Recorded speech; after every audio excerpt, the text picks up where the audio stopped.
미국의 이제 로스캐피탈이라는 투자회사가 있고요. 이 로스캐피탈의 크레이그 어빈이라고 하는 대단히 유명한 테슬라 약세론자가 있습니다. 예, 이분은 지금까지 테슬라 목표 주가를 $85로 보고 있었어요. 아, 뭐 3분의 1 토막이 막 나버리는. 네, 근데 이분이 이번에 조정을 했습니다. $385로. 와. 요번에 V13을 보면서 이거 가능성이 있다. 라고 얘기하면서 목표 주가를 $85에서 $385로.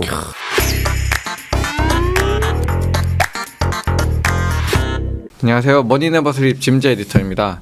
이제 2024년도 거의 끝나가고 이제 다가오는 해 이제 많은 분들이 뭐 기업들 전망에 대해서도 많이 궁금해하실 것 같은데요. 또 그 중에서 아마 가장 많은 분들 이 기업의 전망에 대해 궁금해하시지 않을까 싶습니다. 오늘 또 강정수 박사님 모시고 함께 테슬라에 대해 이야기 나눠보도록 하겠습니다. 박사님 안녕하세요. 안녕하세요. 네, 또 테슬라 또 그 박사님 책에서 다음 모먼트 2025년에 이 폭발적 성장 시나리오에 대해서도 한번 뭐 말씀해 주신 적도 있고 하셨는데 2025년 전망 좀 같이 이야기 나눠보면 좋을 것 같아요. 네. 가장 중요한 해가 2025년입니다. 왜냐하면 2024년 2분기 어닝콜 때 이제 일론 머스크가 우리는 카 컴퍼니에서 AI 로보틱스 컴퍼니로 전환하겠다. 새로운 뉴 챕터가 아니라 뉴 북을 쓰겠다. 사실은 근데 새로운 책을 쓴다는 것이 이런 전환기가 사실은 쉽지는 않죠. 특히 뭐 내연기관 차들 차량 업체든 폭스바겐의 지금 몰락이라든지 그렇죠. 네, 스텔란티스도 지금 CEO가 교체됐죠. 뭐 이런 식으로 하면서 이런 전환기족이 어려운 것처럼 테슬라 스스로에게도 전환하는 과정들이 그렇게 쉽지는 않습니다. 그래서 2025년 우리가 주목해 봐야 될 것이 많은데 우선 1차적으로 여러분들이 주목하셔야 될 것은 2024년 이 토탈리 전체 실적이 어떻게 나오느냐. 왜냐하면 1월 2일 날 뭐 예상대로 한다면은 2024년 4분기에 딜리버리 숫자가 발표가 되잖아요. 네네. 여기 딜리버리 숫자에서 2023년하고 어느 정도 차이를 만들어낼 것인가. 예를 들자면 마이너스 성장을 할 것이냐 아니면 그래도 비슷하게 나올 것이냐 플러스 성장을 할 수 있을 것이냐. 이 와중에도 지금 이제 플러스 성장이 가능하다는 징후들은 중국 시장에서 좀 보여주고 있어요. 중국 시장에서 계속 테슬라가 가격 할인 정책들을 통해서 계속해서 많은 판매를 하고 있고 미국에서도 판매율이 계속해서 높아지고 있고 다만 지금 안 좋은 것은 유럽이죠. 유럽이 워낙 지금 내수시장이 그렇죠. 안 좋으니까요. 유럽에서 이 중국에서의 플러스 부분을 어느 정도 갉아먹느냐에 따라서 실적의 결과가 나올 거라고 보고 있는데요. 우선은 월가의 컨센서스는 올해는 작년보다는 좋지 않을 거라는 컨센서스가 이미 있었어요. 그렇기 때문에 아마 182만 대 정도를 작년에 팔았는데 올해 뭐 185만 대라도 판다든지 190만 대만 팔아도 대단히 시장은 일단 긍정적으로 반응을 할 것이다. 라는 부분이 있고 또한 24년을 총괄해서 평가하게 되는 2025년 1월 말에 있을 2022년 4분기에 대한 어닝콜 때 자동차 부분의 총 마진율이 어떻게 될 것이냐. 왜냐하면 아무래도 많은 차량을 판매해서 할인 정책을 지금 많이 쓰고 있거든요. 특히 그렇죠. 모델 Y를 밀어내기 위해서 재고를 줄여내기 위해서 대단히 많은 할인 정책을 쓰고 있기 때문에 마진율은 떨어졌을 가능성이 높다.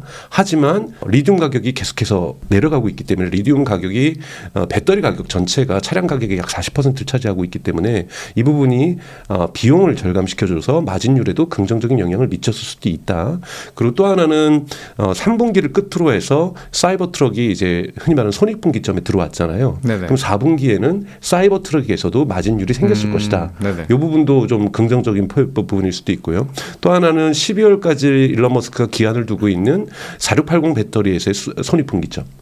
이 부분도 지금 대단히 중요하죠. 그래서 4680 배터리가 테슬라의 마진을 깎아먹지 않은 수준으로 정말 12월 말까지 성공하느냐. 이 부분도 좀 관전 포인트라고 볼 수가 있습니다. 그래서 매출은 저의 예상은 충분히 2023년 수준을 조금은 넘어설 거라고 보지만 이 마진율 부분은 어떻게 될지 좀 잘 모르겠어요. 이 부분이 첫 번째 여러분들이 보셔야 될 테슬라 2025년에서의 가장 큰 관전 포인트라고 볼 수가 있고요. 두 번째는 이제 모델 Y하고 신차 모델이 어느 정도 나오겠는가. 저는 개인적으로 제가 책 말고 그 이후에 제가 이제 썼던 올해 9월 달에 저희 더 코어라는 곳의 미디어에다가 저희 2025년에 테슬라의 주가 상승의 조건과 주가 하락의 조건들을 좀 제가 썼었는데 제가 만약에 가장 좋게는 250만 대 정도가 내년에는 팔리는 상황이 된다라면 테슬라 주가가 상당히 오를 가능성이 있다고 얘기했는데 일론 머스크가 또 250만 대 가능하다라고 또 최근에 얘기를 하고 있는 상황이잖아요. 이 250만 대는 왜 나오느냐. 지금 경제 상황에서 250만 대가 나오는 것이 아니라 중저가 차량들이 쏟아지면서 판매가 올라갈 때 가능한 거죠.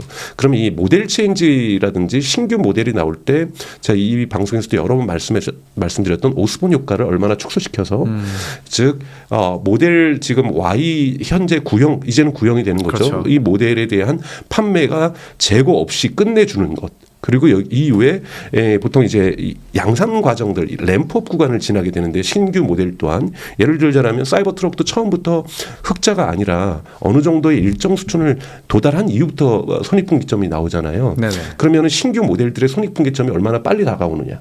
즉 보통 라인 1을 가지고 테스트를 해서 수율 테스트를 합니다.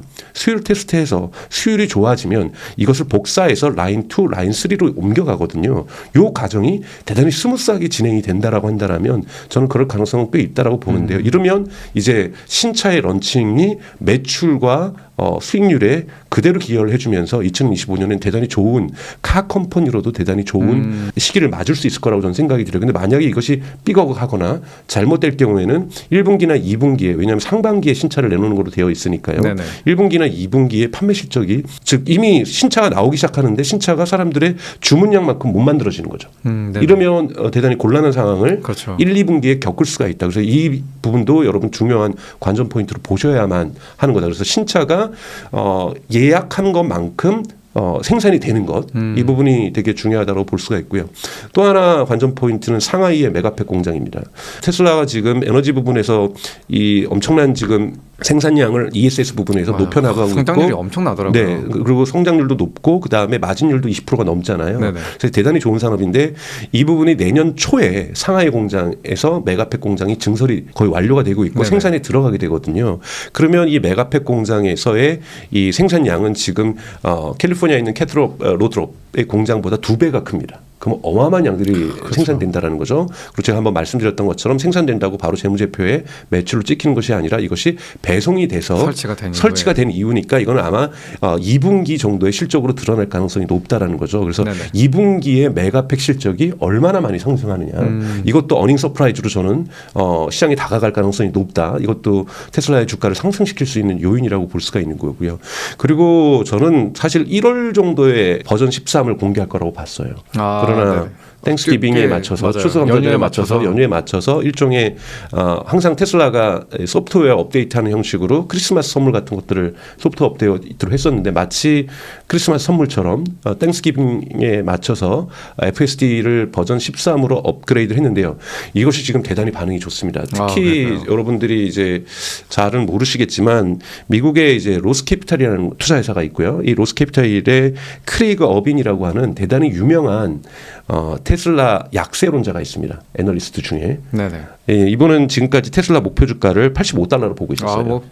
거의 3분의 1 토막이 막 나버리는. 네, 근데 이분이 이번에 조정을 했습니다. $385로. 와, 이거 그렇게 확 바꿔도 되는 건가요? 그러니까 그래서 그만큼 테슬라 약세론자 FSD의 비전이 없다라고 이 사람 보고 있었거든요. 근데 이분이 이번에 V13을 보면서 이거 가능성이 있다라고 얘기하면서 목표 주가를 $85에서 $385로 앞에다가 $300를 더 추가한 겁니다. 어마어마한 변화는 있다는 거죠. 즉 월가에 있는 테슬라에 대한 약세론자도 입장 분위기가 바뀌고 있다. 뭐 캐시 우드를 비롯하여 뭐 많은 이제 강세론자들이 계속해서 좋은 얘기하는 거야. 저희들이 너무 저희가 정신승리하는 얘기들이 하는 얘기들이지만 이런 약세론자들이 돌아선다라는 건 대단히 큰 의미를 가질 수가 있거든요. 이런 부분에서 FSD 13이 버전이 여러분도 뭐 많은 영상과 뉴스를 통해서 보셔서 아시겠지만 버튼을 누르면 출발에 주차 후진도 되고 네, 그래서 차량을 빼서 출발하는 것부터 이건 뭐 당연히 될 수밖에 없었죠. ASS 기능이 벌써 있었으니까 액츄얼리 스마트 서먼 기능이 있었기 때문에 이건 당연히 가능한 기능이었고 이거는 사실은 버전 13에 있었던 걸 땡겨서 이 기능만 먼저 공개했던 거기 때문에 당연히 될 거라고 생각했지만 사람들이 체험하게 되면 또 다른 거니까 주차까지 다 하게 되는 거고요. 이러한 기능이라든지 또 뭐 일론 머스크나 테슬라의 FSD 수장이 얘기했던 것은 약 5배 정도가 성능이 좋아졌다고 얘기를 하는 거니까 이거는 실증적으로 가야 되는데요. 여기 FSD 버전 13을 테슬라만 보실 필요는 없어요. 요즘 미국에서 전반적으로 자율주행에 대한 여론이 좋아지고 있어요. 이 여론을 좋아지게 하는 데는 구글의 웨이모가 아주 강력한 역할을 하고 있습니다. 구글의 웨이모가 올해 7월부터 본격적으로 즉 등록된 사람들 소비자들에게만 한해서 웨이모를 경험할 수 있는 것이 아니라 누구든지 우버를 통해서 관광객도 우버를 통해서 이거를 쓸 수 있게 했었고 이 지역을 단계적으로 확대하면서 지난 11월에는 이제 LA까지 확대를 했죠. 그러면서 뭐 유명인사 태우고 가는 컨텐츠 이런 것도 막 내놓고 하더라고요. 네, 그렇게 했죠. 그러면서 보시면 아시겠지만 8월에는 한 주에 10만 건의 유료 결제가 있었습니다. 근데 이것이 11월에는 15만 건으로 늘어나고 있어요. 많이 늘었네요. 그렇죠. 유료 결제가 이렇게 되고 있다는 건 뭐냐면 사람들에게 있어서 애널리스트들에게도 마찬가지고 과학자들에게도 마찬가지고 엔지니어에게도 마찬가지고 일반 소비자들에게도 마찬가지고 자율주행이 이제 겨울을 끝내고 잠시 겨울이 있었으니까요. 이제 드디어 봄을 맞는다라는 전반적인 여론이 좋아지고 있다라는 부분들. 그리고 중국 같은 경우에서도 바이두의 아폴로9가 우한이라는 지역에 제한돼서 몇 개 하다가 이제는 홍콩까지 진출하는 맞아요. 이런 식의 어떤 확대 전략들을 보게 되면서 중국과 미국에 있어서 자율주행이 이제는 과학적인 테스트라든지 엔지니어적인 어떤 제한된 실험이 아니라 유료 서비스로 소비자들이 선택하고 있다라는 것 그리고 거기서 소비자들의 만족도가 다양한 소셜 미디어를 통해서 유튜브 채널을 통해서 등장하기 시작하면서 긍정적인 여론이 형성되고 있는 가운데 테슬라의 버전 13이 나왔다라는 것 네네. 이런 부분에서 전반적인 여론이 개선되고 있다. 그래서 훨씬 더 기대감들을 바꿔내고 있다는 거고요. 이 기대감이 바꿔내진다는 것은 결과적으로 F13에 대한 구독자들이 늘어날 수 있습니다. 구독자들이 그렇죠. 늘어나게 된다는 거고 이거는 가능하면 2025년에는 저는 나름대로 빠른 속도로 늘어날 거라고 보고 있고요. 그리고 중국 또한 트럼프 행정부에 대한 갈등을 조금 더 축소시키기 위해서 선물 꾸러미가 있어야 되거든요. 예를 들면 유럽연합 같은 경우에는 우리가 미국에서 천연가스를 더 사겠다. 이런 보따리를 들고 와서 이걸 통해서 무언가 관세에 대한 딜을 하려고 하는 거고 그리고 영국 같은 경우 위스키를 가지고서 지금 관세에 대한 딜을 하려고 하는 것처럼 중국 정부도 뭔가 보따리를 풀어야 되는 거거든요. 그러기 위해서는 애플과 지금 테슬라가 지금 중국에 의존하는 강도가 되게 높기 때문에 네네. 테슬라에 대한 FSD를 되게 조기에 중국에서 허가해 줄 가능성이 되게 높아지고 있습니다. 어차피 2025년은 기대하고 있었던 거고 그렇기 때문에 이 부분까지 풀려낸다라면 2025년에 즉 AI 로보틱스 컴퍼니로 가기 위한 발판이 토대가 마련되어지고 그것의 인스톨 베이스라고 할 수 있는 자동차의 판매량들이 늘어나고 이렇게 된다라면은 정말 테슬라가 이제는 폭발적인 성장을 하기 위한 토대가 다 갖춰진 해가 25년이다라고 저는 보고 있습니다. 또 확실히 뭐 FSD 같은 경우에 중국 같은 경우에는 워낙에 또 이런 새로운 혁신 기술에 대해서 국민들이 수용하는 수용성이 굉장히 좋은 편이잖아요. 그렇죠. 이게 확장이 된다라고 하면은 좀 더 가파른 어떤 FSD 매출 성장도 좀 기대해 볼 수가 있을 것 같네요. 네네. 앞서 말씀해 주셨던 것 중에 뭐 일단 당장 다가오는 제일 큰 변곡점 중 하나가 아무래도 올해 연간 실적이 될 것 같은데 여기서 이제 마진에 대해서 중요성을 좀 많이 짚어주셨는데 사실 지난 3분기 실적 나왔을 때도 이 규제 크레딧 판매를 통해서 올린 마진이 사실 꽤 있었잖아요. 이런 부분들에 대해서는 좀 어떻게 보고 계신가요? 우선은 흔히 말하는 CO2 배출권을 관련돼서 테슬라가 많은 돈을 법니다. 왜냐하면 유럽연합 같은 경우에는 킬로미터당 96g의 CO2 배출이 제한되어 있고 이건 평균 판매 가격에 그러니까 판매 대수를 가지고 나누는 거거든요. 근데 여러분 기아의 모닝이 100입니다. 100 또는 102, 105 뭐 이러거든요. 그러니까 모닝도 팔면은 탄소 배출권을 사야 되는 거예요. 그런데 이제 당연하게 현대기아차가 유럽에서 아이오닉이나 EV6도 팔고 있고 뭐 다양한 전기차를 팔고 있잖아요. 이건 0이잖아요. 그러면 이제 나머지 배출을 많이 하는 차량을 상쇄시켜주고 근데 현대도 모자라서 테슬라한테 구매를 하고 있습니다. 그래서 이 부분이 이제 매출 부분이 계속해서 늘어나고 있는 건데요. 왜냐하면 또 2025년 유럽은 이 부분이 96에서 92로 또 강화되거든요. 이렇게 단계별로 매년 강화되고 있기 때문에 유럽연합 같은 경우에는 CO2 배출권 시장이 2025년에 더 커질 거라고 보고 있어요. 다만 월가의 애널리스트들은 자동차 부분의 총 마진율을 계산할 때 CO2 배출권 판매량을 제외시켜요. 그렇죠. 제외시킵니다. 왜냐하면 이거는 정상적인 카 비즈니스가 아니다. 제도에 의해서 또 돈을 벌어들였기 때문에 이걸 얼마를 벌던 회사의 성장률하고 관계없는 것이다. 이거는 과도기적 매출이라고 보기 때문에 왜냐하면 이건 100% 순이익이잖아요. 그렇죠. 그래서 이 액수가 커지면 커질수록 자동차 부분의 매출 총 이익률이 높아집니다. 근데 이 부분을 빼요. 그래서 저도 항상 책에서도 그렇고 이 부분은 빼고 계산을 하거든요. 뭐 월가의 기준이 옳다라는 것이 아니라 그래도 테슬라 주식의 50% 넘게를 갖고 있으니 그들이 판매하는 기준으로도 테슬라의 매출 총이익률의 변동률을 여러분들이 살펴보는 게 되게 중요한 거고 그런 부분에서 CO2 부분은 죄송한 얘기지만 월가의 기준치에는 없기 때문에 저희도 이건 빼고 계산하는 것이 저는 맞다라고 저는 생각이 들어요. 머니네버슬립 뉴스레터와 네이버 프리미엄 콘텐츠 지금 바로 구독해보세요.